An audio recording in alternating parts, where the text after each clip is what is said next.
तो मुझे यह 3 उपलब्धियां हुई। सबसे पहली उपलब्धि ये हुई कि जो अब मेरी पत्नी है वो यहाँ पढ़ती थी। तो उस समय वो भी यहाँ थी, मुझसे 1 साल जूनियर थी।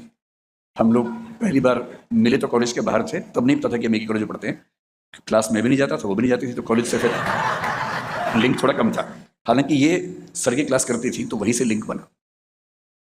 दूसरा, इनके एक बड़े अच्छे मित्र जो बैठे हैं सामने, प्रमोद द्विवेदी, ये दिल्ली विश्वविद्यालय में एसोसिएट प्रोफेसर हैं श्यामलाल कॉलेज में।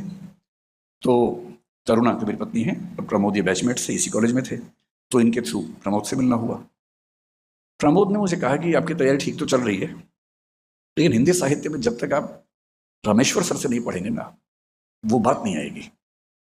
इस बात की तस्दीक मेरी अब जो धर्मपत्नी है, उस समय धर्म प्रेमिका थी, उन्होंने भी की। तो उन्होंने भी इस बात की तस्दीक की। तो जब इन्होंने बार बार जिद की, मैंने कहा देखो मुझे क्लास में जाके नींद आती है, नहीं मैं झेल पाता हूँ क्लास कोई भी। मैं कई टीचर से पढ़ के इतनी अरुचि डेवलप कर चुका था कि इच्छा नहीं होती थी क्लास में जाने की। इन्होंने बहुत जोर दिया कि नहीं एक बार आप क्लास कर लीजिए, अच्छा लगेगा, वो टॉपिक पढ़िए जो यूपीएससी में भी आता है।